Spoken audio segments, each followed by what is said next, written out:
Como un abogado que soñaba con la justicia, se convirtió en un monstruo cuyo nombre se convirtió en sinónimo de terror. ¿Y por qué el pueblo al que supuestamente defendía celebró su muerte con tanta alegría? La respuesta se encuentra en la historia de un hombre que creía estar construyendo un mundo ideal, pero que en su lugar lo ahogó en sangre.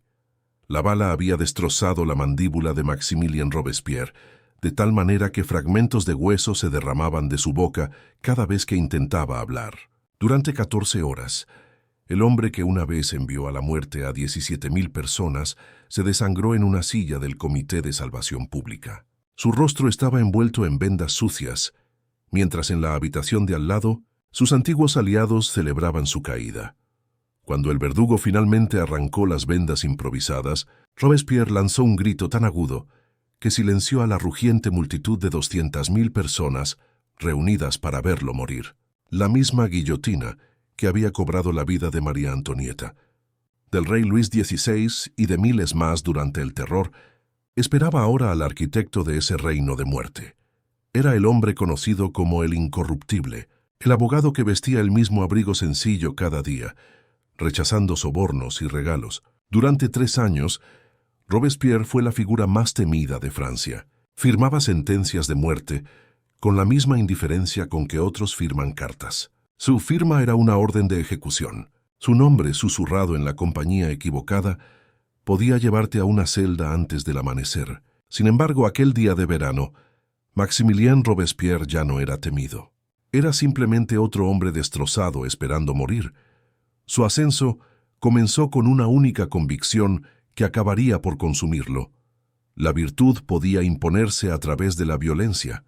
Nacido en una familia modesta, estudió Derecho y creyó sinceramente que la Revolución Francesa podría crear una sociedad perfecta. Mientras muchos revolucionarios disfrutaban de vinos finos y aceptaban sobornos, Robespierre vivía en una diminuta habitación alquilada. Comía frugalmente. Trabajaba 18 horas al día y no poseía casi nada más que sus libros, su ropa y una fe inquebrantable en que solo él entendía lo que Francia realmente necesitaba. Llegó a una conclusión aterradora. Cualquiera que no estuviera de acuerdo con él era un enemigo del pueblo. Cualquiera que cuestionara sus métodos era un corrupto. Cualquiera que mostrara piedad era un traidor. Creó el Comité de Salvación Pública y en pocos meses se convirtió en la máquina de matar más eficiente que Europa había visto. Las acusaciones eran a menudo absurdas. Un panadero que cobraba demasiado por el pan. Guillotina. Un sacerdote que se negaba a jurar lealtad al Estado. Guillotina. Una mujer que se quejaba de la escasez de alimentos. Guillotina. Un niño de 14 años que gritó «¡Viva el rey!» en una pelea callejera. Guillotina. Robespierre rara vez asistía a las ejecuciones, pero leía informes detallados. Llevaba un diario donde anotaba no solo los nombres de los muertos, sino también sus últimas palabras y si mostraban suficiente arrepentimiento. A principios de 1794, Robespierre comenzó a desmoronarse. Apenas dormía.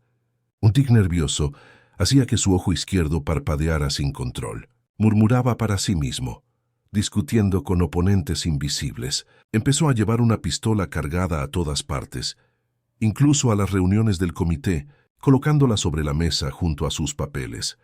Entonces, llegó una ley terrible que permitía juicios de apenas 15 minutos, sin abogados defensores. Los únicos veredictos posibles eran la absolución o la muerte. Las ejecuciones se triplicaron de la noche a la mañana. Pero esta vez, Robespierre había ido demasiado lejos. Sus colegas se dieron cuenta de que si no lo detenían, sus nombres acabarían en sus listas. Se celebró una reunión secreta. El plan era simple: convencer a suficientes miembros de la Convención Nacional de que Robespierre planeaba arrestarlos a todos y luego atacar antes de que él pudiera actuar.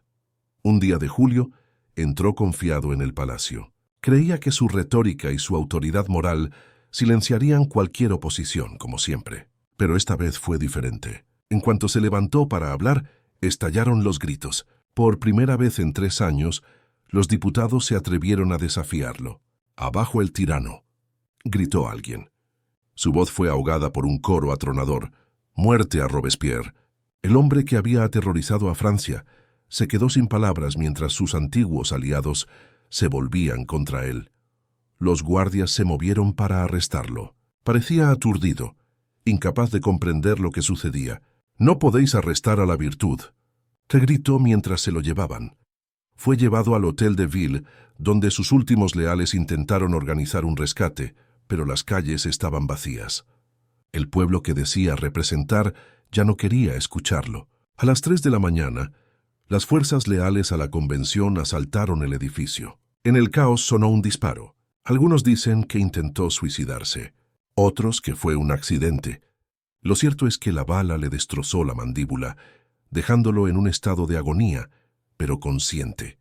Lo llevaron de vuelta al Comité de Salvación Pública. Allí se sentó durante 14 horas, en la misma silla donde había firmado innumerables sentencias de muerte, escuchando a sus antiguos colegas celebrar su caída. Mientras tanto, París se preparaba para la ejecución como si fuera una fiesta. Era una celebración de venganza.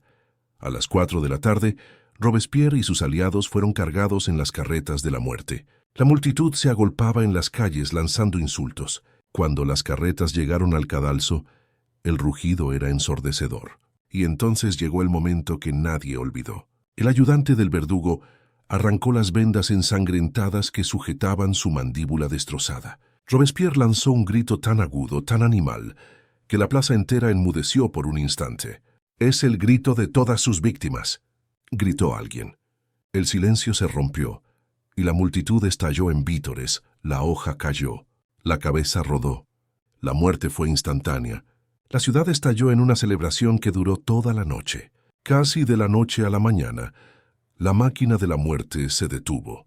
El terror había terminado. A diferencia de otros líderes, Robespierre y sus aliados fueron tratados como basura. Sus cuerpos fueron arrojados a una fosa común y cubiertos con cal viva para acelerar la descomposición. No se colocó ninguna marca. Fue como si nunca hubiera existido.